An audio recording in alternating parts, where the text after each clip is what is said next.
কোন কোন কাজ ও আমল করলে আল্লাহর ওলি হওয়া যায় এবং আমি যে ওলি হয়েছি তা বুঝবো কিভাবে?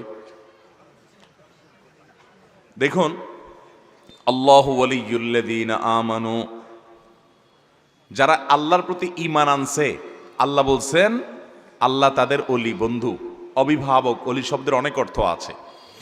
তো আল্লাহর ওলি হওয়ার জন্য প্রথম কাজ হলো আল্লাহর প্রতি ঈমান আনতে হবে। কি করতে হবে ভাই? ঈমান আনতে হবে। তাহলে আল্লাহর সাথে আপনার গোলামীর সম্পর্কের পাশাপাশি বন্ধুতার সম্পর্ক আপনি স্থাপন করার মতো সৌভাগ্য অর্জনকারী মানুষ হওয়ার পথে আগাতে পারবেন। ঈমান থাকতে হবে। নাম্বার 2, যে কোনো হারাম কাজ থেকে বেঁচে থাকতে হবে। হারাম কাজ থেকে, যেই কোনো হারাম কাজ থেকে বেঁচে থাকবেন, আল্লাহর ফরজ কাজগুলো করে চলবেন, আল্লাহকে সন্তুষ্ট করার পথে আগাবেন। ইনশাআল্লাহ আপনি আল্লাহর ওলি হওয়ার পথে আগায় যেতে পারবেন। এখন কথা হলো আল্লাহর ওলি হয়েছেন কিনা বুঝবেন কিভাবে? ভাই, আপনি বোঝার উপায় হলো আপনি ঈমান আকীদা ঠিক রাখতে পারতেছেন কিনা, কবিরা গুনাহ ছাড়তে পারছেন কিনা, ফরজ কাজগুলো করতে পারছেন কিনা, আল্লাহর নির্দেশগুলো মানতে পারতেছেন কিনা।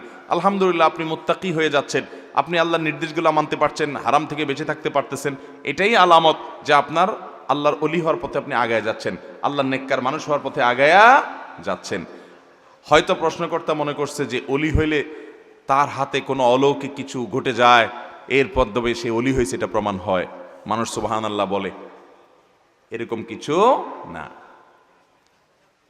আশরাফ আলী থানভী রহমতুল্লাহি আলাইহি, ওনার একটা উক্তি আছে এরকম, যে কেউ যদি পানির উপরে হেঁটে চলে যায় অলৌকিকভাবে, কারামত, জায়নামাজে বসে বিমানের মতো এক জায়গাতে আরেক জায়গা চলে যায়, তো এই কারামত প্রকাশ হয়, এটা যত আশ্চর্যের। একজন মানুষ নবীজি সাল্লাল্লাহু আলাইহি সাল্লামের সুন্নাত ছাড়া সে চলে না, সুন্নাতের উপরে টিকে থাকার জন্য সংগ্রাম করে সবসময় টিকে থাকে, এটা তার চাইতে বেশি আশ্চর্যের। ওই লোকের কারামতি, ওই লোকের দ্বারা অলৌকিকত্ব প্রকাশ পেল, আর এই লোক হারাম করে না, সুন্নাত ছাড়া চলে না, এই হলো সবচেয়ে বড় কারামতওয়ালা। আর এই কারামত জাহির করা অত সহজ না, এটার জন্য অনেক কষ্ট করতে হয়। আপনি এটা করতে পারেন, গুনাহ থেকে বাঁচতে পারেন, হালালের পথে চলতে পারেন, আপনি নিজের প্রতি সুধারণা করতে পারেন, আল্লাহ বোধহয় আমাকে তার নৈকট্য অর্জনের তৌফিক দিচ্ছেন, তার কাছাকাছি নিচ্ছেন, মুত্তাকি বানাচ্ছেন, আপনি আল্লাহর কাছে শুকর আদায় করবেন, অহংকার করবেন না। ঠিক আছে তো ইনশাআল্লাহ? দেনমোহর সম্পর্কে একটু বিস্তারিত বলেন, কারণ চট্টগ্রামে ছেলের জন্য বউ চাইলে দেনমোহর কমাইতে চায়, আর মেয়ে বিয়ে দিতে চাইলে লক্ষ লক্ষ টাকা বাড়াতে চায়, দিন শেষে এত লক্ষ টাকা দেনমোহর। ভাই, এটা শুধু চট্টগ্রামে না, আপনি চিটাগাংয়ের মানুষকে একা দোষ দিচ্ছেন কেন? সারা দেশের মানুষই এই দোষে দোষী। এই রোগটা আজকাল সারা দেশেই কম বেশি আছে। নিজের ছেলেটা যখন বিয়ে করতে যায়, বিয়ে করাইতে যায়, তখন বলে যে বিয়েতে মোহর কম হলে বেশি সব, বেশি ভালো। আর যখন মেয়ের বিয়ে দিতে যায় তখন বলে 10 লাখ 1 টাকা ছাড়া দেব না। ঠিক না বেঠিক? হাদিস নিজের স্বার্থে ব্যবহার আমরা করি অনেকে। মনে রাখবেন, ছেলের বাপ হন আর মেয়ের বাপ হন, ছেলে পক্ষ হন বা মেয়ে পক্ষ হন, বরকতময় বিবাহ, যে বিবাহের মধ্যে আল্লাহর পক্ষ থেকে বরকত হবে, শান্তি হবে, সুখ হবে, কল্যাণ হবে, এর অন্যতম অনেকগুলো শর্ত আছে। এর জন্য অন্যতম একটা শর্ত হলো ওই বিবাহের মহর সহনীয় হবে, কম হবে। বিশেষ করে মেয়ে পক্ষ তারা মোটা অঙ্কের মহর দাবি করে বসে থাকবে না, বরং এটাকে সহজ করবে, বিবাহটাকে সহনীয় করবে। মনে রাখবেন, মহর একজন নারীর প্রাপ্য, তাকে দিতে হবে, কিন্তু আননেসেসারি মহর ধার্য করা এটা শরীয়ত নির্দেশ করে না। ইন্না আযমান নিকাহি বারাকাতান আইসারুহা মাউনা, সবচেয়ে বরকতময় বিবাহ হলো যে বিবাহে খরচ কম হয়, মহর কম হয়। আপনাদের চট্টগ্রামের এই এলাকাগুলোতে বিয়ে মানে হলো লক্ষ লক্ষ টাকা উড়াও। ঠিক না বেঠিক? রিক্সাওয়ালা, ভ্যানওয়ালা, গরিব মানুষ এসব দেখা দেখি নাই। মেয়ে বিয়ে দিবা, ছেলে বিয়ে করাবা, নিজে বিয়ে করবা, তো আধা কিলোমিটার পর্যন্ত রাস্তায় লাইট লাগাও, আছে না নাই? 200, 300, 400 মানুষ খাও। আহা, মানুষের লজ্জা হওয়া উচিত। আমি এরকম 1-2টা বিয়ের দাওয়াত পেয়ে আমার আত্মীয় স্বজনের মধ্যে বলছিলাম, ছেলে বিয়ে করবে, বলে ভাই আপনার দাওয়াত কোথায়? দাওয়াত আমার শ্বশুর বাড়িতে। বেটা বেহায়া, তোমার শ্বশুর বাড়িতে আমার দাওয়াত কেন? তোমার শ্বশুর বাড়িতে জামাই হিসাবে তুমি খাইতে পারো, তুমি তোমার বাড়িতে দাওয়াত দিবে, এটা হলো বেটাগিরি। ঠিক না বে ঠিক? তোমার বন্ধু বান্ধব নিয়ে 200-300 মানুষ নিয়ে ওই বেচারার বাড়িতে উঠে যায়, খাইয়া আসতেছ। বিশেষ করে লোকটা যদি গরিব হয়। কত মেয়ের বাবারা আছেন এদেশে, কত মেয়ের বাবারা আছেন যে লক্ষ লক্ষ টাকা ঋণ করে, লোন করে, সুদের উপরে জমি বিক্রি করে, মানুষের কাছে হাত পেতে চেয়ে চিনতে, তারপর মেয়ের বিয়েতে 200 মানুষ, 250 মানুষ, 300 মানুষ খাওয়ায়। আছে না নাই? চিটাগাং একটু বেশি, আপনাদের চট্টগ্রামে একটু। আপনারা যারা এই বরযাত্রী নামে বদযাত্রী, আমি নাম দিয়েছি এটার নাম বদযাত্রী, এটার নাম আমি দিয়েছি কি বদযাত্রী, আপনারা বলেন বরযাত্রী। কিসের বরযাত্রী? আবার ইসলাম বিয়ে উপলক্ষে একটা খাওয়ার পারমিশন রেখেছে, নির্দেশ করেছে, সেই খাবারটা হলো ছেলে খাওয়াবে ওলিমা, ছেলে খাওয়াবে। আজকাল আবার চালাকি করে যে দুইজনে খাওয়াবো, তার চাইতে ছেলে পক্ষ মেয়ে পক্ষ মিউচুয়াল আন্ডারস্ট্যান্ডিংয়ে আসে যে আসেন আমরা 500 মানুষ খাওয়াবো, আমরা 200 দাওয়াত দেবো, আপনারা 300 দাওয়াত দিবেন, টাকা পয়সা ভাগাভাগ করবো। আছে না নাই? এই বেচারা বেহায়াকে বিয়ে করতে বলছে কে? তোমার টাকা না থাকলে তুমি মানুষ খাওয়াবা না, মানুষ খাওয়ানো তো ফরজ ওয়াজিব না, ওলিমা খাওয়াইতে তোমার বলে নাই কেউ। মেয়ের বাপের উপরে কেন তুমি জুলুম করছো? এখন মেয়ের বাপরাও কম যায় না, ওই যে সবাই ভাগে যোগে জুলুম করে। ছেলে পক্ষ 200-300 মানুষ খায়, যৌতুক আনে, খাট পালন। যৌতুকের এই প্রথা সারা দেশেই আছে, আপনাদের এই এলাকাতে, সিলেট এলাকাগুলোতে একটু বেশি, অন্যান্য জায়গাতেও আছে। আছে না নাই? চেয়ার টেবিল খাট পালং, হায়রে ছেলে, হায়রে যুবক, শ্বশুর বাড়ির থেকে ভিক্ষা করে এনে খাট আইনা ওই খাটে শুইবা তুমি, তোমার লজ্জা লাগা উচিত না? বউ নিয়ে ওই খাটে শোভা, তোমার তো শরম থাকা উচিত বেটা। ওই খাটের চাইতে তুমি একটা ভাঙা চৌকিতে শো, মাটিতে শো, অনেক ভালো। সম্মান থাকা উচিত, মর্যাদা থাকা উচিত, পরিষ্কার হারাম হবে আপনি যৌতুক শ্বশুরবাড়ির থেকে আদায় করলে। এখন বলে না আমরা তো আদায় করি নাই, তো ওনারা খুশি মনে দিছেন। খুশি মনে আমারে দেয় না কেন, তোমারে দেয় কেন? কি বলেন? তোমার শ্বশুর দেওয়ার জন্য আর মানুষ খুঁজে পায় নাই, তোমারে দিছে কে? দিছে এই জন্য মেয়েটা তোমার কাছে দিছে। যদি এগুলা না দেয়, তোমার মা, তোমার বোন, তোমার চাচি, তোমার আশেপাশে মহিলারা, তোমরা খোঁচাখুচি করে মেয়েটারে কষ্ট দিবে, আঘাত করবা। ভাইরা আমার, অনেক মেয়ে আছে যাদেরকে তার শ্বশুরবাড়ির লোকরা কি বলে আঘাত করে জানেন? আর কিছু খুঁজে না পেলে, মানে কতভাবে যে মেয়েদেরকে কষ্ট দেয়। আর কিছু খুঁজে না পেলে এরপর বলে কি, তোমার বাপে খবর নেয় না, তোমার ভাইরা খবর নেয় না। আছে না নাই? এ কথা বলে না যে কই তোমার বাপ ভাই বিয়ে দিয়ে দিছে, মনে হয় শেষ তাদের দায়িত্ব, আর একটু দেখতেও আসে না তোমাকে, তোমার একটু খোঁজ খবরও নেয় না। বলে কি বলে না? এগুলোর হাত পা ধরে ফ্যানের সাথে ঝুলায় পিটানো উচিত। আরে তার ভাইয়ে তার খবর নিচ্ছে না, একটা মেয়েকে বিয়ে দেওয়ার পরে বাপে ভাইয়ে খবর নিচ্ছে না, বুঝলাম, ফোন করে না, আসে না, দাওয়াত দেয় না, খোঁজ খবর নেয় না। তো আমার বাপ ভাই যদি আমার খোঁজ খবর না নেয়, এটা তো আমার ব্যাপার, তোমার এত মাথা ব্যথা কেন? কি বলেন? তোমার এত মাথা ব্যথা কেন? এর চেয়ে হাস্যকর কাজ আর কি হতে পারে? এ সমস্ত অবিচার মেয়েদের প্রতি করা যাবে। আমি চট্টগ্রামে প্রশ্ন উত্তর করলে মহিলাদের প্রশ্ন পড়তে পড়তে পড়তে ক্লান্ত হয়ে যায়। আমি গত মাসে কক্সবাজারে অন্য কোথায় একটা প্রোগ্রাম ছিল, একজন মেয়ের 3 পৃষ্ঠা চিঠি, আমি পুরোটা পড়তেও পারি নাই, সাথে নিয়ে নিয়ে ঘুরতেছি। খুব কষ্ট লাগে এই প্রশ্নগুলো পড়লে। ভাইরা আমার, অনেক মুরব্বী আছেন, ইয়া লম্বা দাড়ি, কপালে কালো দাগ হয়ে গেছে সিদ্ধা দিতে দিতে, কিন্তু বৌমারে খোঁচানি বন্ধ হয় না। আছে না নাই? ব্যয়ের বাড়ির কাছ থেকে আপনার আম, কাঁঠাল, তারপরে যায় আপনার সেমাই, চিনি, কোরবানির গরু, ছাগল, এগুলো আদায় করার জন্য খোঁচাখুচি করে। বৌমা ওই যে অমুকের পাশের বাড়ির বৌমা, তার বাপেরা এই পাঠাইছে, সে পাঠাইছে, শোনায় শুধু। আছে না না এই রোগগুলা? এই সমস্ত ছোট লোকই দূর করতে হবে, যুবকরা জাগতে হবে এবং যৌতুককে জাদুঘরে পাঠাতে হবে। এটা আমাদের সমাজে টিকতে দেওয়া যাবে। কিন্তু এটা যেরকম জুলুম ছেলে পক্ষ করে, আবার মেয়ে পক্ষের জুলুম হলো এক বস্তা মোহর দাবি করে বসে থাকে, আছে না নাই? আরে বাবু, তুমি মেয়ে বিয়ে দেওয়ার জন্য যে ছেলেটার সাথে বিয়ে দেওয়া ঠিক করছো, ওই বেচারার বেতন হলো 20,000, 30,000, 25,000, তুমি জানো, এটা যাই না শুনেই ওই ছেলের সাথে বিয়ে দিচ্ছ। আবার বলতেছো মোহর লিখতে হবে 10,01,000 টাকা। 10,00,000 টাকা তো বেচারার পেটে পড়া দিলেও বাইর হবে না। তাহলে তুমি তার কাছ থেকে এই যে মোহর দাবি করছো, এটা জুলুম, এটা অন্যায়, এটা অন্যায্য, এটা ন্যায্য হতে পারে। বিয়েকে সহজ করতে হবে। নবী করিম সাল্লাল্লাহু আলাইহি সাল্লাম বলেছেন যে খায়রুস সিদাকি আইসারু, সবচেয়ে উত্তম মোহর হলো যেটা সহজ হয়, সহনীয় হয়, যেটা আদায় করতে ছেলের কষ্ট না হয়, সহনীয় পর্যায়ে থাকে। হ্যাঁ, আল্লাহ তাআলা কাউকে সামর্থ্য দিয়েছেন অনেক টাকা, সেই স্ত্রীকে মোহর হিসাবে BMW দিয়ে দেখ, কোটি কোটি টাকা দিয়ে দেখ, তার ব্যাপার, তারা আছে। কিন্তু নাই তাও বেশি। কেন বেশি ধরে?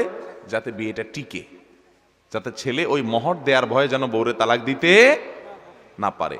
মোহর বিয়ের জন্য কোনো রক্ষা কবচ সিস্টেম নয়। মোহর এটা নারীর অধিকার, দিয়ে দিতে হবে।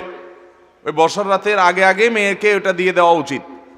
দেখা যায় যে ওইটা দেওয়া হয় না। এই যে একটু আগে মাহফিল ছিল, সেখানে জিজ্ঞেস করলাম মোহর কে কে দিছেন, শত শত হাজারো মানুষ, এর ভিতরে হাত উঠছে 3টা বা 4টা।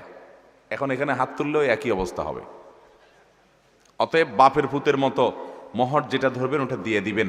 এবং মেয়ের বাপ যদি বেশি মোহর ছাড়া মেয়ে বিয়ে না দেয়, বিয়েই করবেন না প্রয়োজনে। কথা কি বুঝাতে পারছি? ওনার মেয়ে উনি টাকা দিয়ে বিক্রি করুক। মেয়ের বাবারা বিয়েকে সহজ করবেন। জেনা আজকাল ব্যাপক হয়ে গেছে, কারণ বিয়ে কি হয়ে গেছে, কঠিন হয়ে গেছে। আল্লাহ আমাদেরকে বোঝার তৌফিক দান করুন। মোহরকে সহজ করবো তো ইনশাআল্লাহ। অতএব মোহর অতিরিক্ত ধার্য করা এটা উচিত নয়।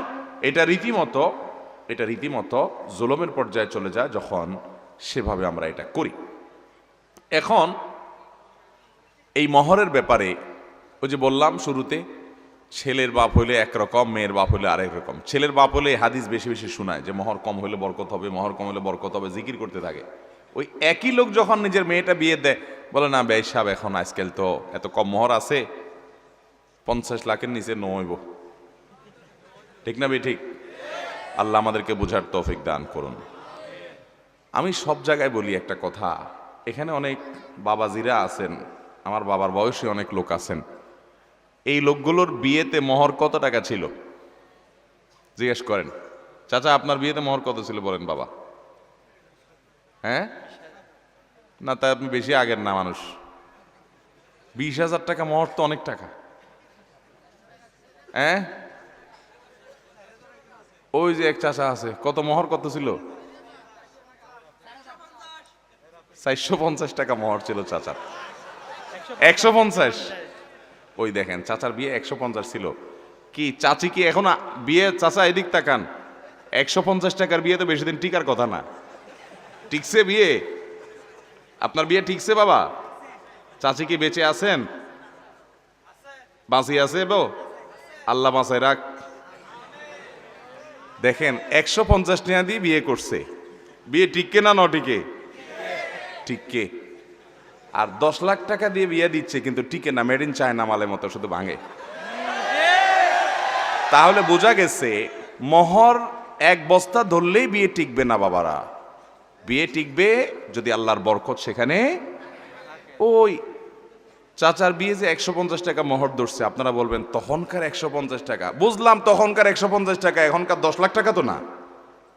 150 টাকা কি আর এখনকার 10 লাখের মতো এত পার্থক্য? আপনার বয়স আর কত হবে? 60-65 এর বেশি না। তাহলে হ্যাঁ, ও বাজি 75। আচ্ছা ঠিক আছে, আচ্ছা 75ই ধরলাম। তো 75 হলে 60 বছর আগে যদি উনি বিয়ে করে থাকেন, বা 50 বছর আগে যদি বিয়ে করেন, তো 50 বছর আগে 150 টাকা এখন কি 10 লাখ টাকা সমান? এত বেশ কম তো হওয়ার কথা না। অথচ বিয়েতে বরকত হয়েছে।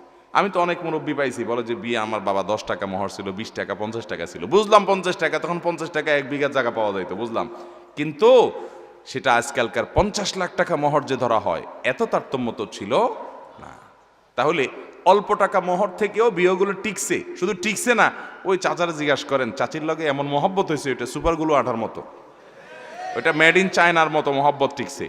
আর আপনাদের যুবকরা এখন বিয়ে করেন ঠুস ঠুস করে, দেখেন না, ইয়া বড় বিয়ে করে, লাখ লাখ টাকা খরচ করে, মিডিয়া বাজি, তারপরে ভিডিওবাজি, ছবি তোলা, হান তান কিছু একটা গটায় ফেলছে উনি, আবার গটাতে 6 মাস পরে দেখা যায় যে তালাকনামা পাঠাই দিস। তাইলে এই মহরের আধিক্য কখনো সংসারকে সুখী করতে পারে। এই জন্য মেয়ের বাবারা মহর কম করবেন, ঠিক আছে তো ইনশাআল্লাহ। আর ছেলের বাবারা যৌতুক দাবি করবেন না, বিয়েটাকে সহজ করেন। দেখেন বিয়ে এত সিম্পল, সাহাবীদের মধ্যে বিয়ে কত সহজ ছিল। গেছে,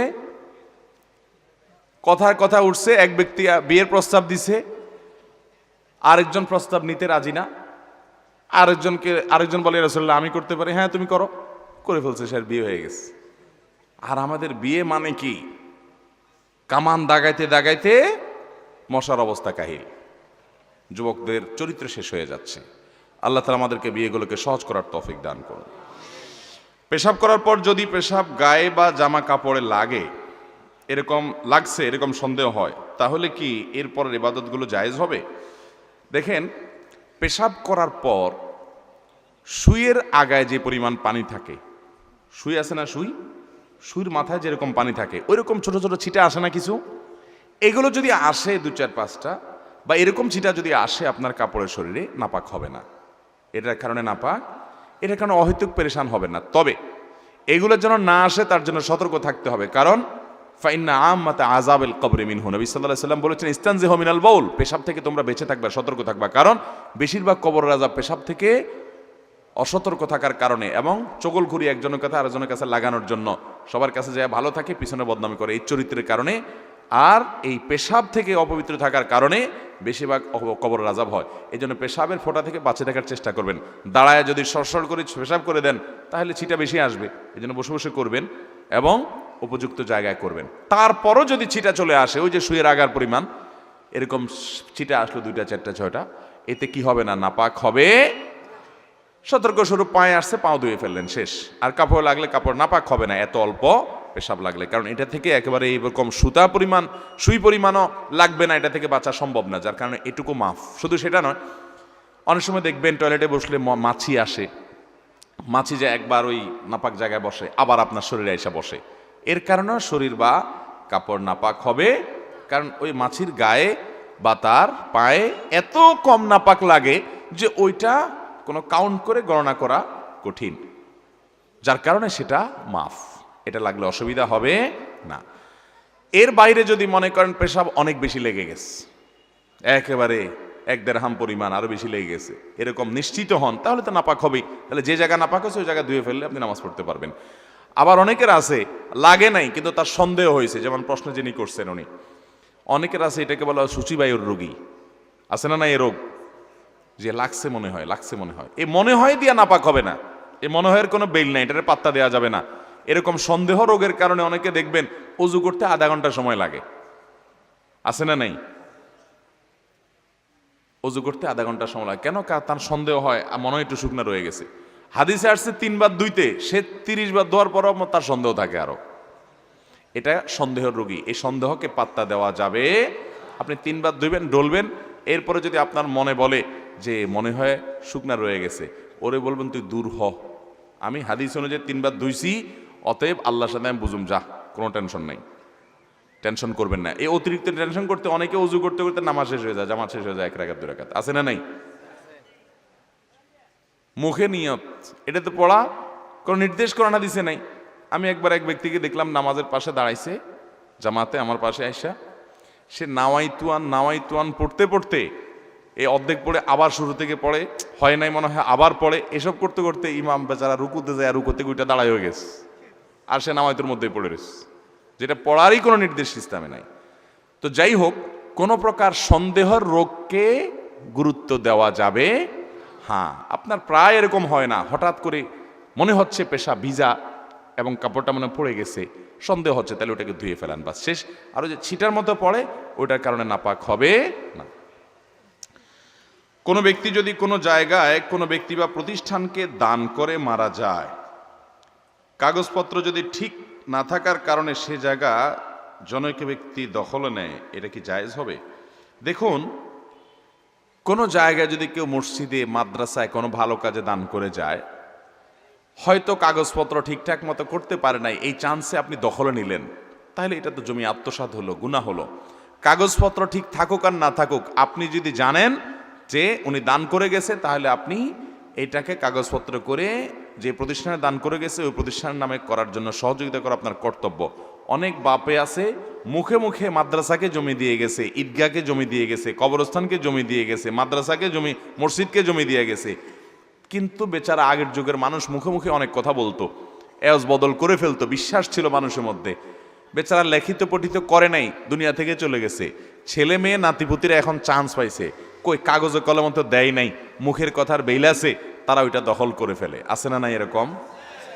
কাট্টা হারামখোর হবে সে যদি তার মা, চাচি, বাবা এদের কাছ থেকে শুনে যে হ্যাঁ আমার দাদা, আমার বাবা এটা দান করে গেছে, তাহলে এখন চান্স পায় সেটা সরাই দিল, এটা হারাম হবে, এটা খাওয়া হালাল হবে, এটা সম্পদ আত্মসাৎকারী হবে, আল্লাহর ঘরের সম্পদ আত্মসাৎকারী হবে, মসজিদের দ্বীনি প্রতিষ্ঠানের সম্পদ আত্মসাৎকারী হবে।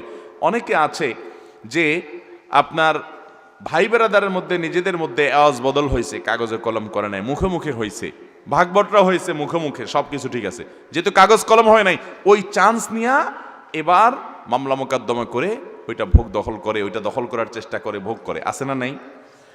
হারাম। মুখে যদি কোনো কিছু দান করে সেটাই দান, কাগজে করা ভালো, কিন্তু যদি কাগজ কেউ নাও করে, দান করে দিয়ে মারা যায়, তার ওয়ারিসদের উপরে ফরজ ওইটাকে ওইভাবে বহাল রাখা। তিনি জীবদ্দশা দান করে গেছেন, মুখে বলে দিয়ে গেছেন, কাগজ করে দিতে পারেন নাই, ওয়ারিসরা ওইটা কাগজ করে দেওয়ার জন্য সহযোগিতা করতে হবে। কাগজ করতে পারেন নাই, মুখে মুখে বলছেন, এই অজুহাতে সেটা যদি তারা দখল করতে যায়, তাহলে তারা সম্পদ আত্মসাৎ করার অপরাধে অপরাধী হবে। নবী করিম সাল্লাল্লাহু আলাইহি সাল্লাম বলেছেন, কেউ যদি কারোর 1 বিঘত জমি আত্মসাৎ করে, 7 তবক জমিনকে আল্লাহ তাআলা তার গলায় ঝুলিয়ে শাস্তি দিবেন। যে কত খাওয়া দরকার জমি খা। অনেক মুরব্বী আছে দেখবেন, খেতে গেলে কোদাল নিয়া খেতে কোপ যদি দেয় 10টা, আইলে দেয় 2টা, শুধু আইলে কোপ দেয়, শুধু আইলে কোপ দেয়। কেন? আইলটাকে সুন্দর করার জন্য, তাই না? না জমি বাড়ানোর জন্য? এ রোগ আছে না নাই? বাবা রে, জমি নিয়ে কবরে যেতে পারবেন? ওই 3 হাত কবর। আর এটার জন্য প্রতি কোবের জন্য আল্লাহর কাছে জবাবদিহি করা লাগবে। বাবা ভোগ করবে আপনার ছেলে মেয়ে, আর শাস্তি পাবেন আপনি। এর চেয়ে বোকা মানুষ কে আছে? অতএব মানুষের অধিকার নষ্ট করব, হারাম খাবো, হালালে আল্লাহ বরকত দিয়েছে। যারা দ্বীনি মাহফিলকে ব্যক্তিগত অপছন্দের কারণে ব্যবসা প্রতিষ্ঠান বলে আখ্যায়িত করে, তাদের ব্যাপারে কিছু বলবেন? দ্বীনি মাহফিলকে ব্যক্তিগত অপছন্দের কারণে ব্যবসা প্রতিষ্ঠান বলে মানে হলো, হতে পারে যারা মাহফিলের আয়োজক এদের সাথে কোনো কারণে আমার একটু ঠেলাঠেলি আছে, হতে পারে। তো এখন যেহেতু আমার সাথে বনে না, এই জন্য আমি একটা ফতোয়া দিয়ে দিলাম যে আর এই সব ব্যবসা বাণিজ্য। মনে রাখবেন, একটু আগে যে আয়াত পড়েছি, তাহসাবুনাহু হাইয়িনা ওয়া হুয়া ইনদাল্লাহি আযীম। আমরা মানুষের ব্যাপারে মন্তব্য করতে আমাদের বুক কাঁপে না, আমরা এটাকে মনে করি খুব ছোট জিনিসই তো, মুখে একটু বললামই তো, অথচ আল্লাহর কাছে এটা অনেক বড় ব্যাপার, অনেক বড় ব্যাপার। ভাইরা আমার, আমি এই জন্য সবসময় বলি, যারা ধার্মিক ইসলাম চর্চা করে, এই মানুষগুলোর জনপ্রিয় অপরাধ হলো কুধারণা করা। তাদের কাছে সবচেয়ে পছন্দের অপরাধ, পাপ হলো কি? কুধারণা করা। অমুক মনে হয় তলে তলে তমুকের দালাল, অমুক মনে হয় আমার শত্রু তমুকের বন্ধু, অমুক মনে হয় তলে তলে এই উদ্দেশ্যে এটা করছে, ওই উদ্দেশ্যে এটা করছে। মানুষের নিয়তে হাত দেওয়া, মানুষের অন্তরে হাত দেওয়া, মানুষের কলবে হাত দেওয়া। অনেক ইসলাম চর্চাকারী, অনেক ইসলাম পালনকারী, নামাজি কালামি দাড়িওয়ালা, দিনদার পরেজগার, কোরআন হাদিস জানা মানুষ, অনেক হুজুররা পর্যন্ত এই পাপে লিপ্ত। ঠিক না বে ঠিক? বাবারে, নিজের চরকা তেল দেন, কিয়ামতের ময়দানে যখন আল্লাহ রাব্বুল আলামিন আপনার আমলের ভান্ডার খুলবেন, সেদিন দেখবেন হাজার হাজার লক্ষ লক্ষ পাপের বোঝা এক ব্যক্তিকে আল্লাহ তাআলা হাজির করবেন, এবং তার বদামলগুলো যে লেখা হয়েছে, ফেরেশতারা যে লিপিবদ্ধ করেছেন, সেগুলা এত বড় হয়েছে যে দীর্ঘ জায়গা দখল করে বসে আছে, যতদূর চোখ যায় এইরকম জায়গা পর্যন্ত চলে গেছে। ভাইরা আমার, এরকম বদামলের পাহাড় আপনার আমার হয়ে আছে, আমরা জানি না ভাই কত ভাবে হচ্ছে, প্রতিনিয়ত হচ্ছে। ভালো কথা বলি, ওয়াজ করতে যে গুনাহ করে ফেলতেছে, ভুল কিছু বলতেছি, উদ্দেশ্য খারাপ হচ্ছে, আরেকজনের পিছিয়ে লাগছি, গুনাহ হচ্ছে, করতেছি ভালো কাজ হচ্ছে গুনাহ। নামাজ পড়তে যে গুনাহ হচ্ছে, উদ্দেশ্য মানুষের বাহবা নেওয়া, তাড়াহুড়া করে নামাজের হক নষ্ট করা। আমি দান করতে গিয়ে শিরিক করতেছি, মানুষের কাছে বাহবা পাওয়ার ধান্দা করতেছি, শিরকে আসগর করতেছি, দানবীর হওয়ার ধান্দা আমার।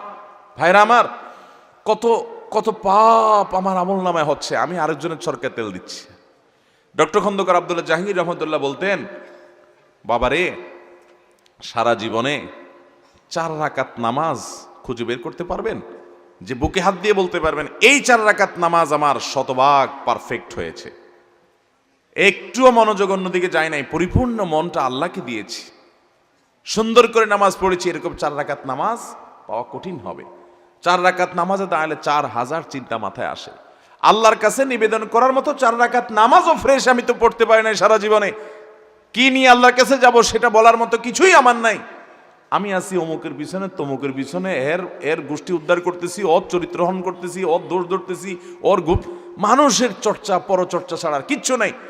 বিশেষ করে কুধারণার চর্চা আজকে ঘরে ঘরে জনে জনে জনে জনে, ঠিক না বেঠিক? আল্লাহ তাআলা আমাদেরকে বেঁচে থাকার তৌফিক দান করুন। ইয়াকুম আয-যান ফাইন্নায যান্না আকযাবুল হাদিস, তোমরা কুধারণা থেকে বেঁচে থাকবে, কারণ এটা সবচেয়ে বড় মিথ্যা। কত মানুষ সম্পর্কে আপনি কুধারণা করেছেন, আসলে বাস্তবে উল্টা। আপনার কাছে মনে হচ্ছে 2 2 4, এভাবে আপনি দেখছেন, অথচ তলে তলে দেখা যাচ্ছে ভিন্ন কোনো কিছু আছে। আছে না না এরকম? এই জন্য আমরা কখনো কেউ দিনই কোনো কাজ করলে, ভাই নিজে আপনি ভালোভাবে কাজ করেন, আরেকজনের পিছনে কেন লাগছেন? আরেকজনের পরে কুধারণা কেন করছেন? আরেকজনের পরে জাজমেন্টাল কমেন্ট করার অধিকার আপনাকে কে দিয়েছে? আল্লাহকে ভয় করেন এবং দিনই প্রতিষ্ঠান, দিনই কাজ, দিনই কোনো আয়োজন, ওয়াজ মাহফিল হোক, অন্য কিছু হোক, কুধারণা করতে যাবেন না। স্পষ্ট কোনো অন্যায় পেলেন ভিন্ন কথা, কিন্তু যোগ বিয়োগ করে একজন মানুষকে খারাপ সাব্যস্ত করবেন, এটা জায়েজ নাই। অনেক মসজিদ, অনেক মাদ্রাসা দেখবেন আমাদের দেশে এই সমস্ত কুধারণার কারণে ভেঙে 2 টুকরা হয়ে যায়, 3 টুকরা হয়ে যায়। আছে না নাই? আপনাকে নেতা বানাইছে, সভাপতি বানাইছে, তাহলে সব ঠিক আছে, আর নাহলে ওটা ব্যবসা হয়ে গেছে। আছে না নাই? আপনারা সেক্রেটারি সাহেব বানাইছে, কেশিয়ার সাহেব বানাইছে, তাহলে ঠিক আছে, মাশাআল্লাহ, হ্যাঁ দিনের কাজ। আপনার মন মতো হয় নাই, এবার পিছে লেগে গেছে। আছে না নাই? আল্লাহ আমাদেরকে পিছে লাগা থেকে বেঁচে থাকার তৌফিক দান করুন। লা তাদাবারু ওয়ালা তাহাসাদু ওয়ালা তাবাগাদু ওয়া কুনু ইবাদাল্লাহি ইখওয়ানা, একে অন্যের পিছে লাগিও না, শত্রুতা করিও না, হিংসা করিও না, তোমরা আল্লাহর বান্দা, ভাই ভাই হয়ে থাকো। ভাইরা আমার, সাহাবা ইকরামের একটা অন্যতম বৈশিষ্ট্য ছিল, তাদের মনগুলো খুব সহজ সরল ছিল। আকাল্লুহুম তাকাল্লুফান, তারা সবচাইতে বেশি তারা সরল ছিলেন, তাদের ভিতরে কোনো কীর্তিমতা ছিল না। আজ আমরা ইসলামের নামে বিরোধিতা করা, অন্যের পেছনে লাগাটাকে হালাল করে নিয়েছি। ডক্টর আব্দুল্লাহ জাহাঙ্গীর বলতেন, এর মাধ্যমে আমরা প্রবৃত্তির পূজা করি, আমার মন আমাকে গোলাম বানায় এই সমস্ত অপকর্ম করা, এটা ইসলামের কোনো খেদমত হয় না। অতএব আমি কি করছি সেটা আরেকজনের ব্যাপারে জাজমেন্টাল কমেন্ট করে তার অন্তরে হাত দিয়ে গুনাহ করব না। ইদানিং মাহফিলে দেখি এক আলেম আরেক আলেমকে কাফের বলে গালি দেয়, যদি তার মধ্যে কোনো কুফরি না থাকে তাহলে যে বলল সে তার কি হবে, এ বিষয়ে যথাযথ আশা করছি। দেখুন, কাউকে কাফের বলা এটা খুব দায়িত্বশীল একটা ব্যাপার। নির্দিষ্ট ব্যক্তিকে নাম ধরে কাফের বলা এটা তো বড় জটিল ব্যাপার। তার ভিতরে কুফরি পাওয়া গিয়েছে, সেটার কারণে সে কাফের হতে পারে কিনা, কাফের বলার জন্য মূলনীতি আছে, সেটা কতটা কি পাওয়া গেছে না গেছে, এগুলো নিরূপণ করা ছাড়া হুটহাট করে একজন মুসলমানকে বদধারণা করে বা তাকফিরের মূলনীতি অ্যাভয়েড করে যদি আপনি কাফের বলে দেন, তাহলে এটা খুব বড় ধরনের অপরাধ এবং গুনাহ। নবী সাল্লাল্লাহু আলাইহি ওয়াসাল্লাম বুখারী বর্ণিত হাদিসে বলেছেন, কেউ যদি একজন আরেকজনকে কাফের বলে আর যদি কাফের না হয়, ফাকাদ বা বিহি আহাদুহুমা, তাহলে দুজনের একজন সেটা হয়ে যাবে। খুব ডেঞ্জারাস একটা ব্যাপার। কিন্তু এর মানে আবার ওই ব্যক্তিকে, ওই নির্দিষ্ট ব্যক্তিকে আপনি কাফের হয়ে গেছে সে ফতোয়া দিতে যাবেন না। আপনি আম উসুল বলবেন, মূলনীতি বলবেন শুধুমাত্র। ব্যক্তি বিশেষকে কাফের বলা এত সহজ না। হ্যাঁ, উনি একেবারে স্পষ্ট কুফরি বলেছেন, একবার দিনের আলোর মতো আল্লাহকে অস্বীকার করেছেন, এরকম কিছু যদি পাওয়া যায় তাহলে তো ভিন্ন কথা। কিন্তু বেশিরভাগ ক্ষেত্রে আমরা কুফরি বানাই, তাকফির করি আমার নিজের পছন্দ অপছন্দের ভিত্তি করে। ধূমপান করার পর যদি মসজিদে ঢুকে নামাজ পড়ে, তাহলে কি তাদের নামাজ আদায় হবে? ধূমপান করা এটা গুনাহের কথা। ওয়ালা তুলকু বিআইদিকুম ইলা তাহলুকা, তোমরা নিজেদেরকে ধ্বংসের দিকে ঠেলে দিও না, সেটাই করা হয় এখানে। নিজের ক্ষতি করা হয়, নিজের ধ্বংস টেনে আনা হয়, এটা নাজায়েজ এবং গুনাহ, এরপরে কোনো সন্দেহ নেই। কিন্তু ধূমপান করলে সেই ব্যক্তি মসজিদে আর যাবে না, ব্যাপারটা এরকম না। সে পরিষ্কার করে মুখের দুর্গন্ধ দূর করে ভালো করে কুলি করে মেসওয়াক করে ব্রাশ করে তারপরে মসজিদে যাবে। কারণ তার দুর্গন্ধ নিয়ে যদি মসজিদে যায় তাহলে মসজিদে মানুষগুলোর কষ্ট হবে কি হবে না? আপনারা রাগ করিয়েন না, যারা ধূমপান করেন এমন বিশ্রী গন্ধ মুখ থেকে হয় যে করে, আমার মনে হয় বেচারা সবসময় টের পায় না। অনেক সময় দেখা যায় এরকম ধূমপানকারীদের আশেপাশে থাকলে মনে হয় যে এই বেচারার সাথে না থেকে একটা নর্দমার ড্রেন থাকতো ময়লা আলা, সেটাও ভালো ছিল। আছে না নাই? বিশ্রী গন্ধ, আশেপাশে দাঁড়ানোর মতো অবস্থা থাকে না। নবী করিম সাল্লাল্লাহু আলাইহি ওয়াসাল্লাম বলেছেন, তাতাআজ্জাল মালায়েকা বিমা ইয়াতাআজ্জা বিহি বনু আদম। মানুষ যেসব গন্ধের কারণে কষ্ট পায়, ফেরেশতারা এসব গন্ধের কারণে কষ্ট পায়। এজন্য মসজিদে কাঁচা পেঁয়াজ খেয়ে যেতে নিষেধ করা হয়েছে হাদিসে, কারণ কাঁচা পেঁয়াজের কারণে মুখে দুর্গন্ধ হয়। রান্না করাটা খেয়ে যেতে পারেন, ভাজাটা খেয়ে যেতে পারেন, কাঁচাটা খেয়ে মসজিদে যাবেন না। তার মানে কাঁচা খাওয়ার পরে দুর্গন্ধ মুখে থাকলে ওটা দূর করে তারপরে মসজিদে যাবেন। অতএব ধূমপানকারী মসজিদে যাবে, কিন্তু ধূমপান করার পর এটা পরিষ্কার করে তারপর যাবে, আর ধূমপান ছেড়ে দেওয়ার নিয়ত করবে। হাফেজ হওয়ার পর কোনো কাজে ব্যস্ত হয়ে ছেড়ে দিলে দিক কি, এর কারণে কি গুনাহ হবে? হাফেজ হওয়ার পর যদি সে হিফজ ভুলে যায়, দুনিয়ার ধান্দায় ডুবে গিয়ে তেলাওয়াত ঠিক রাখে নাই, হিফজ ভুলে গেছে, এরকম হাফেজ আছে না নাই আমাদের দেশে? বুড়ি বুড়ি আছে, বুড়ি বুড়ি আছে না নাই? মনে রাখবেন, এটা গুনাহের কথা, এটা নাজায়েজ। যদি কেউ হিফজ শেখার পর, কোরআনের কোনো আয়াত মুখস্থ করার পর, সূরা মুখস্থ করার পর, আল্লাহ মাফ করুন, অবহেলার কারণে সেটা ভুলে যায়, নিয়মিত পড়ে পড়ে এটাকে স্মরণ না রাখে নিজে অবহেলা করে কোরআনের তেলাওয়াত কোরআনে ছেড়ে দিয়ে রাখছে এবং দিতে দিতে একসময় ভুলে গেছে, তাহলে এটা গুনাহ।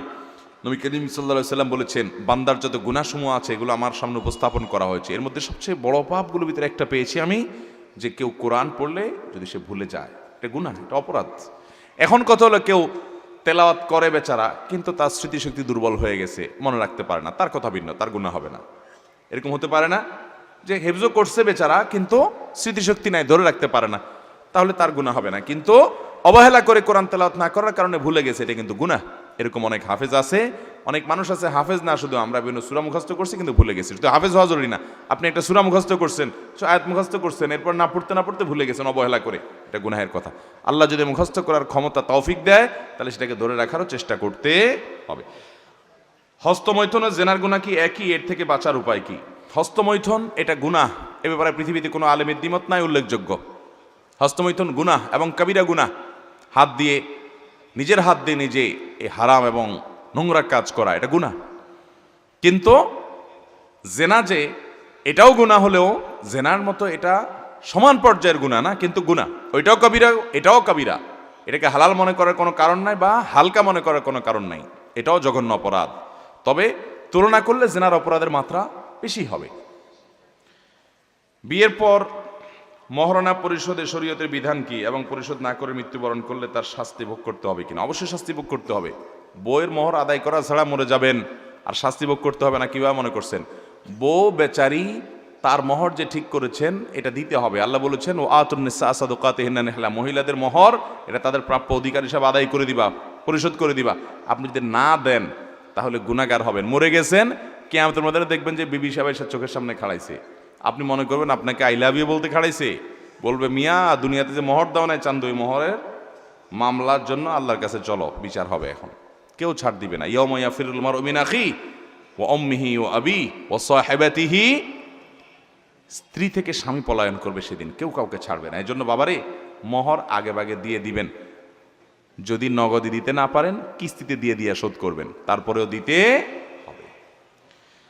রাতে যখন আমাদের স্বপ্নদোষ হয় তখন স্বপ্নদোষ হওয়া মাত্রই কি আমাদের গোসল করে ফেলতে হবে নাকি ফজরের নামাজের আয় করলে হবে? স্বপ্নদোষ হলে, গোসল ফরজ হলে সাথে সাথে করাটা আবশ্যক নয়, ফজরের আগে করলে হয়ে যাবে। কিন্তু গোসল ফরজ হওয়ার পর যদি আপনার ঘুম ভেঙে যায়, আপনি উঠেন, তাহলে আপনি আবার ঘুমাইতে চাচ্ছেন, গোসলটা পরে করতে চাচ্ছেন, তাহলে উজু করে তারপর ঘুমাবেন, এটা হলো সুন্নাহ। যদি উজু ছাড়া ঘুমায় যান বড় গুনাহ হবে না, কিন্তু সুন্নাহর খেলাফ হলো, অনুত্তম হলো কাজটা। আর ফজরের আগে তো আপনাকে অবশ্যই গোসল করতে হবে। হিন্দু মুসলিমদের মধ্যে বন্ধুত্ব কিংবা একসাথে চাকরিরত বন্ধুত্ব করা, তাদের খাবার খাওয়া বা তাদের বাড়িতে যাওয়া বা তাদের সাথে কথা বলা একজন মুসলমানের জন্য জায়েজ আছে কিনা?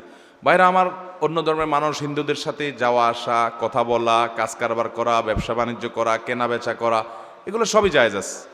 কিন্তু তাদেরকে আপনি অন্তরঙ্গ বন্ধুরূপে গ্রহণ করলেন, জিগরি দোস্ত বানায় ফেললেন। হ্যাঁ, আল্লাহর জন্য ভালোবাসা, আল্লাহর জন্য বৈরিতা, অপছন্দের যে মূলনীতি ওয়ালা এবং বরা, এটা তার খেলাফ হয়, এটা তার সঙ্গে সঙ্গতিপূর্ণ হয় না। এই জন্য আল্লাহ বলেছেন, লা তাজিদু কওমান ইউমিনুনা বিল্লাহি ওয়াল ইয়াউমিল আখির, যারা আল্লাহ এবং আখিরাতের প্রতি বিশ্বাস করে তুমি তাদেরকে দেখবা না, ইউআদ্দুনা মান হাদ্দাল্লাহা ওয়া রাসূলা, যারা আল্লাহ এবং তার রাসূলের বিরুদ্ধে বিদ্রোহ করেছে, অস্বীকার করে, কুফর করে, শিরক করে, এই লোকগুলোকে অন্তরঙ্গ বন্ধু গ্রহণ করতে দেখবা না ইমানদারদেরকে। এটা ইমানদারের সাথে কখনো শোভনীয় হতে পারে না। এমনকি তারা তাদের বাপ ভাই আপনজন হলেও এই জায়গা কখনো দেয় না। এরপরে প্রশ্ন হলো, আমি মাদারীসাব একটি মাদ্রাসা দ্বিতীয় বর্ষে ইলম অধ্যয়ন করছি, মাদ্রাসার ছাত্র। ভাগ্যক্রমে আপনার নামই আমার নাম, অর্থাৎ আমার নাম হাফেজ আহমদুল্লাহ। আপনার কাছে জানা বিষয় হলো, আমরা মুসলিমরা কেন ঐক্যবদ্ধ হতে পারি না? কেন আমাদের মধ্যে এত ফাটল? আর কি কি পন্থায় আমরা এক হতে পারি? দেখুন, এই বিষয়ে আমরা বিভিন্ন জায়গায় কথা বলেছি। ভাইরা, এক হওয়ার মানে কিন্তু এটা না যে সব আলেমরা এক কথা বলবে, এটা কোনোদিন সম্ভব হবে না। আর এটা ইসলাম বলেও না যে এরকম ঐক্য হওয়া জরুরি।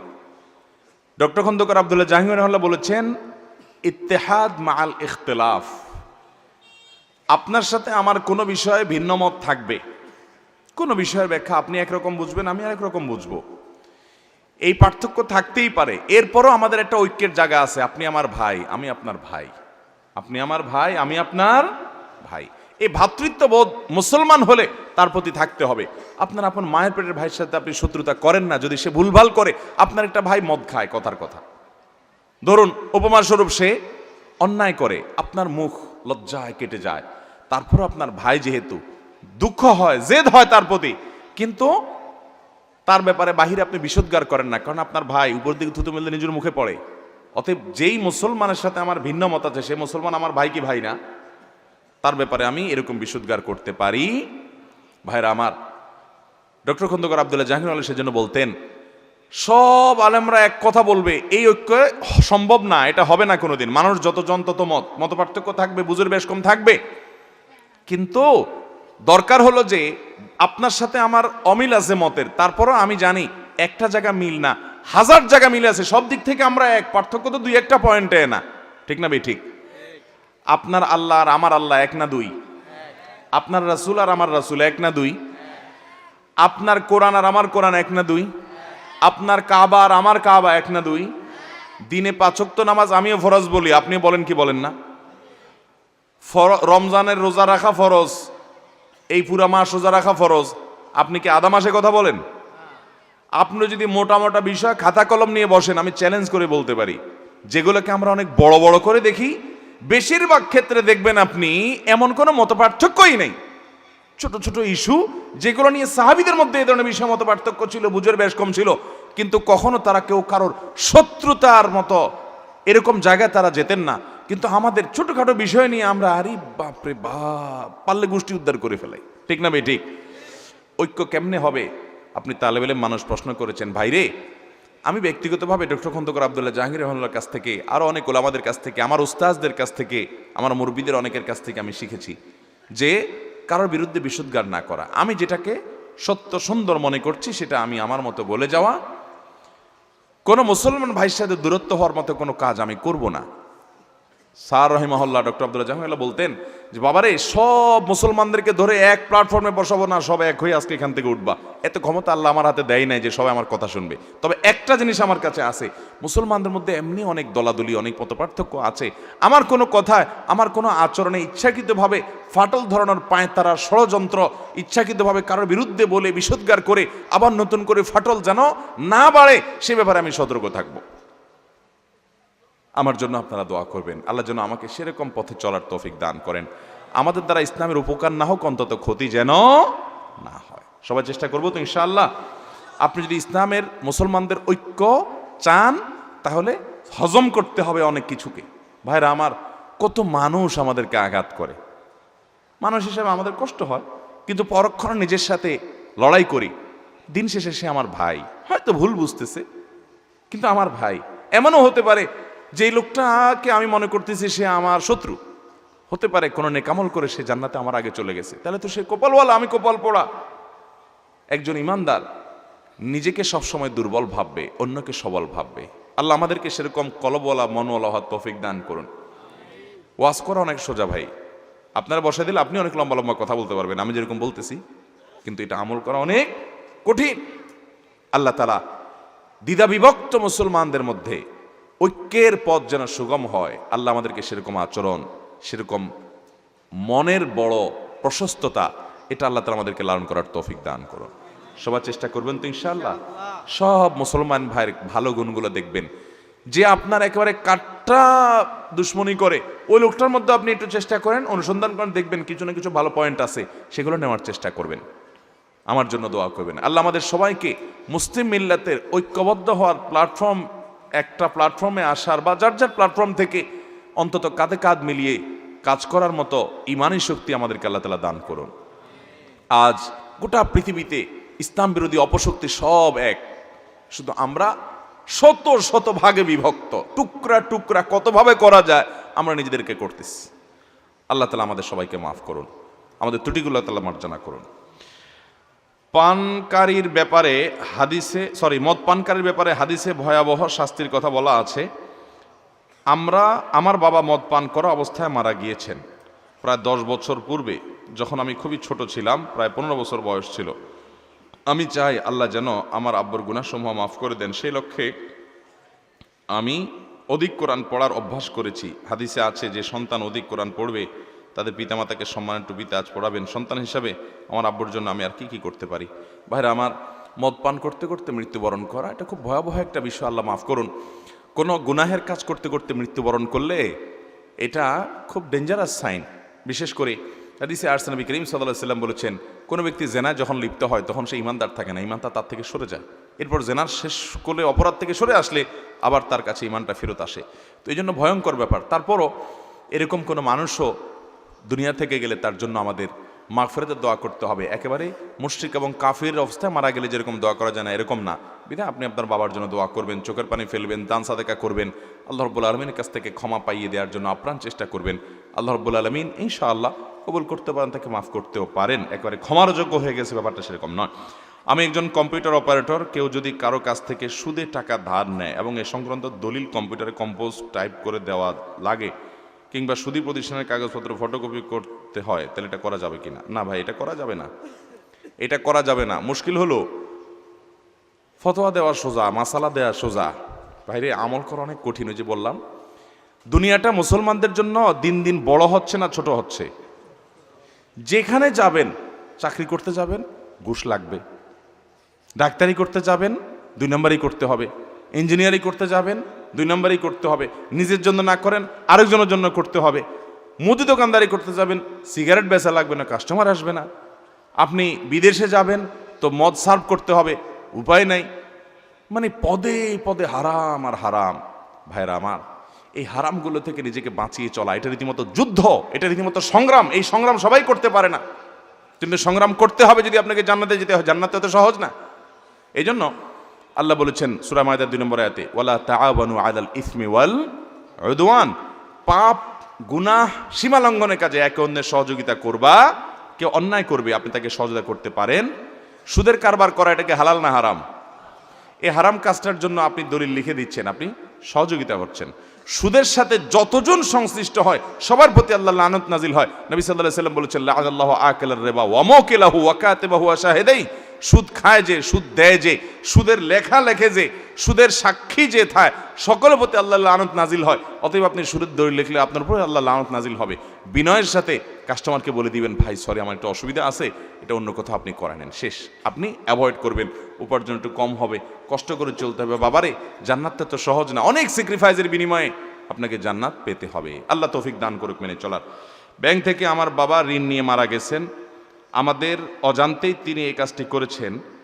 এখন কি এই ঋণ শোধ করা আমাদের উপরে বাধ্যতামূলক? যদি আপনার বাবার পরিত্যক্ত সম্পদ জমি জমা রেখে যায় অবশ্যই আপনাদের উপরে বাধ্যতামূলক বাবার ঋণ তার জমি জমা বিক্রি করে আগে শোধ করবেন, এরপরে থাকলে ভাগ করে নেবেন, আর না থাকলে নাই, শেষ। অনেক সন্তানরা এটা করে না। আপনার বাবা মারা গেছেন, তার ঋণ আছে, শুধু ঋণ থাকুক আর যে ঋণই থাকুক, সন্তান হিসেবে আপনার দায়িত্ব হলো যিনি মারা গেছেন ভদ্রলোক আপনার বাবা, তার সম্পদ বিক্রি টিক্রি করে জমি জমা গর্বেটা সব বিক্রি করে হলেও আগে তার ঋণ শোধ করবেন, এরপরে থাকলে আপনারা ভাগ নেবেন। কথাকে বুঝাতে পারছি? যদি তার কিছুই না থাকে বা তার যা আছে এগুলো বিক্রি করলেও ঋণ শোধ হয় না, তাহলে সেক্ষেত্রে অতিরিক্তটা শোধ করা আপনাদের উপরে আবশ্যক না, কিন্তু বাবা মার প্রতি এহসান এবং সদাচরণের অংশ হিসেবে আপনি সুসন্তান হিসাবে বাবা মাকে খুশি করা আপনার জন্য ইবাদত, সেই হিসাবে আপনি আপনার সাধ্য অনুযায়ী অবশ্যই বাবা মার ঋণ পরিশোধ করার চেষ্টা করবেন। শেষ প্রশ্ন, কর্মচারীর টাকা না দিয়ে মসজিদ মাদ্রাসা দান করলে হবে কিনা? এটা হবে গাছের গোড়া কেটে আগায় পানি দেওয়ার মতো। গাছের গোড়া কাটি কি করা? আগায় পানি দেওয়া। আমাদের দেশে অনেক লোক আছে দেখবেন যে কাজের লোকের বেতন দেয় না, কর্মচারীদের বেতন দেয় না, মসজিদে 10,000, মাদ্রাসায় 20,000, মাহফিলে 50,000 দেয়। আমরা হুজুররাও বলি মাশাআল্লাহ হাজী সাহেব 50,000 টাকা দান করছে, বলেন সুবহানাল্লাহ, আপনারা বলেন সুবহানাল্লাহ। ওই যে আবার সুবহানাল্লাহ বলতেছে। অনেক লোক আছে দেখবেন কর্মচারীর বেতন দেওয়ার খবর নেই, উনি বাইতুল্লাহ ইতিকাফ করতে গেছেন, আছে না নাই? এগুলো গাছের গোড়া কেটে আগায় পানি দেওয়া। বাবারা ভালো করে বুঝে রাখেন, মানুষের হক ঠিক মতো আদায় করেন, ঘন ঘন ওমরা করা লাগবে না রে বাবা। মসজিদ মাদ্রাসা দান করতে না পারলে গুনাহ হবে না আপনার, কিন্তু আপনার কর্মচারীর বেতন দেন না। আজকে কক্সবাজারে একটা হোটেলে খাওয়ার পর, খাবারের হোটেলের এক কর্মচারী দৌড়াইতে দৌড়াইতে আমার পিছিয়ে আসছে। আমার তখন যমুনা টেলিভিশনে লাইভ 3:30 ঢুকতে হবে, 5-7 মিনিট দৌড়ে আমি যে লাইভে ঢুকবো, বলতেছে হুজুর হাঁটতে হাঁটতে শুনেন আমার দরকারি কথা, আপনারা আর পাবো কিনা? কি বলবা ভাই বলো? বলে যে ভাই আমাদের এই হোটেলটার মালিক আপনার পরিচিত, আমি জানি, গতকালকেই তার সাথে পরিচয় হয়েছে, হোটেলে নাম্বার নিলাম। তো কর্মচারী ওটা দেখছে, দেখে বলছে আমাদের মালিকের সাথে কালকে আপনার পরিচয় হয়েছে, নাম্বার নিলেন দেখলাম। হুজুর এই লোক আমাদের বেতন ঠিকঠাক মতো দেয় না, আমরা ওই যে টিপস টুপস পাই, মানুষ ফাও দেয় টাইজে, এই জন্য সে আর বেতন দেয় না আমাদেরকে। এমনকি বাবুর্চিদেরকেও দেয় না, তারা তো আর টিপস পায় না, টাইম মতো বেতন দেয় না, মারে ধরে, অত্যাচার করে।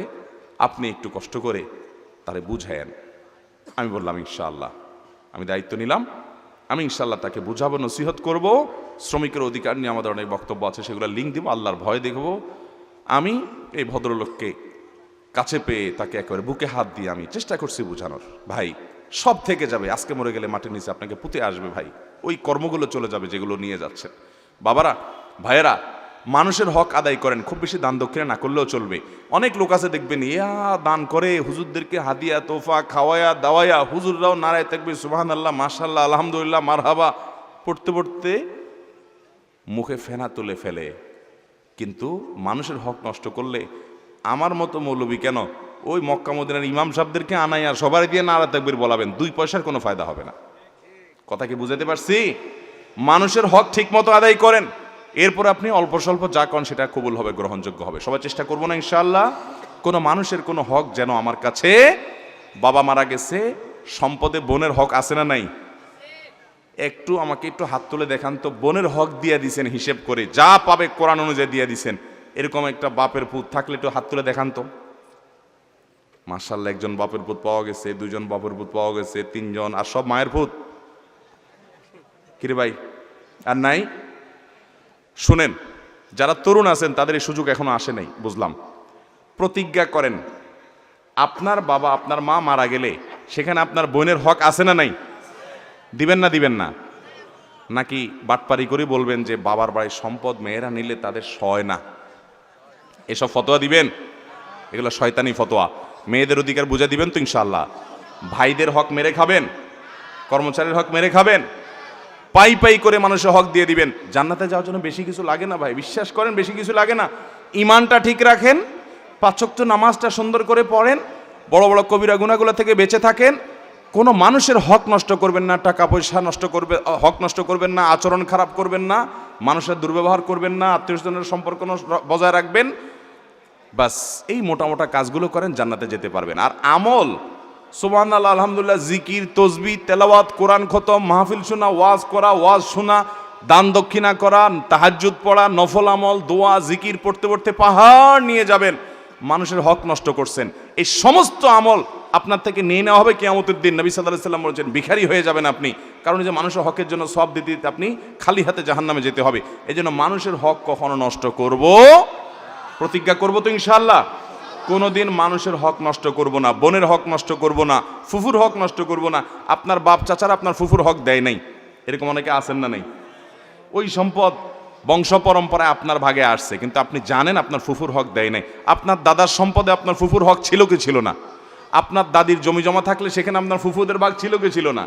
বাপ চাচারা দেয় নাই, বোনদেরকে 2-4 বেলা খাওয়ায়া 2-4টা শাড়ি টাড়ি কিনে দিয়া পামপট্টি দিয়া টিয়া। তো এখন বোন তোমরা নিলে তো এগুলো নেওয়া লাগে, আমরা তো বাপের জন্য অনেক খরচ করেছেন, তোমরা কি বলো? তো বেচারিরা শর্মে পড়ে বলে, না থাক ভাই, আরে কিছু লাগবে না, থাক, আমাদের কোনো দাবি না, আর কিছু ন চাই। আছে না নাই? এই বাটপারি করে ফুফুদের হক, বোনদের হক মারবো না, কর্মচারীর হক মারবো না, কোনো মানুষের হক মারবো না। প্রতিজ্ঞা করবো তো ইনশাআল্লাহ। আল্লাহ আমাদের সবাইকে খাঁটি মুসলমান হয়ে দুনিয়া থেকে যাওয়ার তৌফিক দান করুন, নেককার মুসলমান হয়ে দুনিয়া থেকে যাওয়ার তৌফিক দান করুন। জাযাকুমুল্লাহু খায়রা ওয়া আখিরু দাওয়ানা আনিল হামদুলিল্লাহি রাব্বিল আলামিন।